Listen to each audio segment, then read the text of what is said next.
भरती मागून आलेली ओहोटी ही ठाणे खाडीत नवचैतन्य निर्माण करते. भरती जेव्हा समा गाठून पुन्हा निखाराकडे मार्गक्रमण करू लागते तेव्हा खाडीतले दलदलीचे पट्टे पुन्हा श्वास घेऊ लागतात. साधारण 6 तास या दलदलीमध्ये नाक दाबून बसलेल्या अनेक जीवांना ओहोटीच्या निखाराची स्थिती एका अर्थाने नवसंजीवनी देते. इतक्यात गुलाबी वर्णाच्या रोहित पक्ष्यांचे थवे या दलदलीवर दाखल होतात. उघड्या पडत जाणाऱ्या दलदलीवर पक्ष्यांची रेलचेल वाढते. दलदलीत आपल्या चोच रुतवून हे स्थलांतरित पक्षी त्यामधील किडे, कृमी आणि जमल्यास खेकडे वेचून वेचून खात असतात. आशियातील ही सर्वात मोठी खाडी भरती ओहोटीच्या अभिसीमा सांभाळत किनारी जैवविविधतेला आसरा देत असते. ठाणे खाडी जर बघायला गेलं तर ठाणे खाडीमध्ये मडफ्लॅट जे आहेत ते खूप मोठे आहेत आणि ज्यावेळी ओटी लागते त्यावेळी जे काही ओपन अप होतात मडफ्लॅट्स ते ह्या स्थलांतरित पक्ष्यांसाठी खूप मोठं खाण्याचा सोर्स निर्माण करतात. कारण हे सगळे जे पक्षी आहेत हे त्या मडफ्लॅटवरती मडमध्ये राहणारे जे काही ऑर्गॅनिझम्स आहेत त्याच्यावरती जास्त करून फीड करतात. मुंबईच्या ईशान्य कोपऱ्यात उल्हास नदी 2 शाखांमध्ये विभागते. यामधील एक शाखा वसई आणि दुसरी ठाणे खाडी म्हणून ओळखली जाते. ठाणे खाडीची ही 26 किलोमीटरची शाखा मुंबईला मुख्य भूमीपासून वेगळी करते. मुंबई, ठाणे, नवी मुंबई अशा मोठ्या शहरांच्या मध्यभागी असूनही ठाणे खाडीने आपली समृद्ध जैवविविधता टिकवून ठेवले आणि हीच तिची खासियत आहे. ठाणे खाडीचे खऱ्या अर्थाने वैभव कोणते असेल तर ते म्हणजे या खाडीला लाभलेले दलदलीचे हे विस्तीर्ण पट्टे.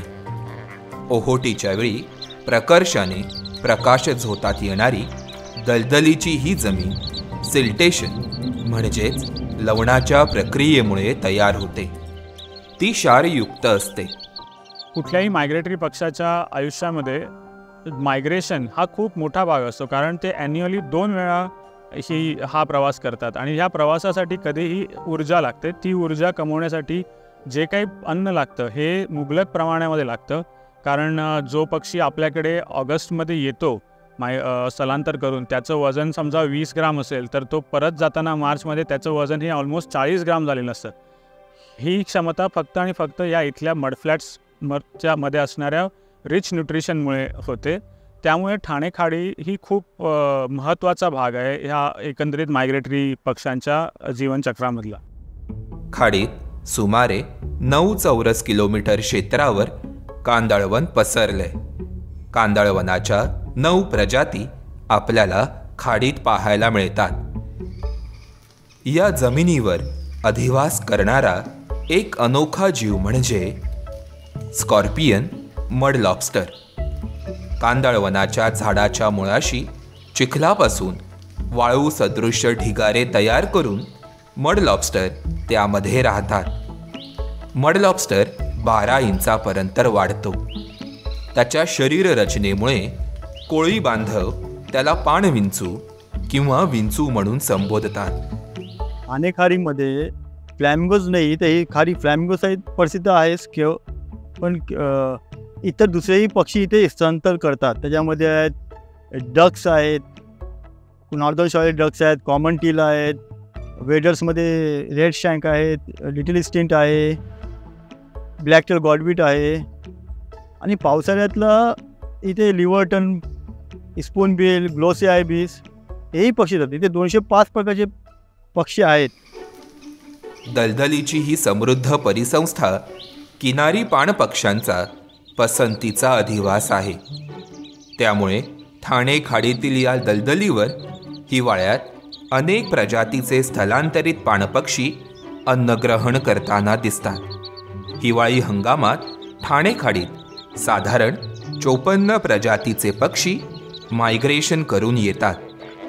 फ्लेमिंगो हा त्यामधील आकर्षक पक्षी असला तरी ठाणे खाडीत फार कमी संख्येत मायग्रेशन करून येणारा पक्षी आहे युरेशियन कोरल.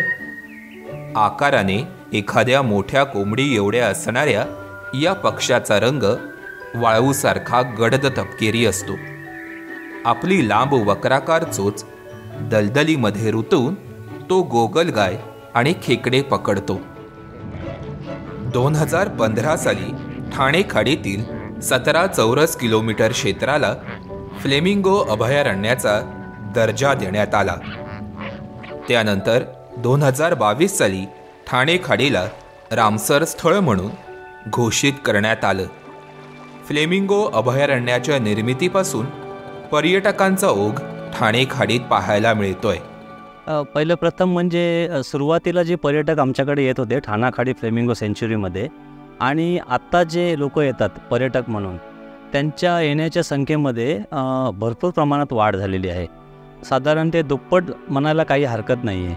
आणि त्याच संदर्भात सर्वसामान्य लोकांप्रमाणे आपल्याकडे पक्षी निरीक्षकसुद्धा येतात.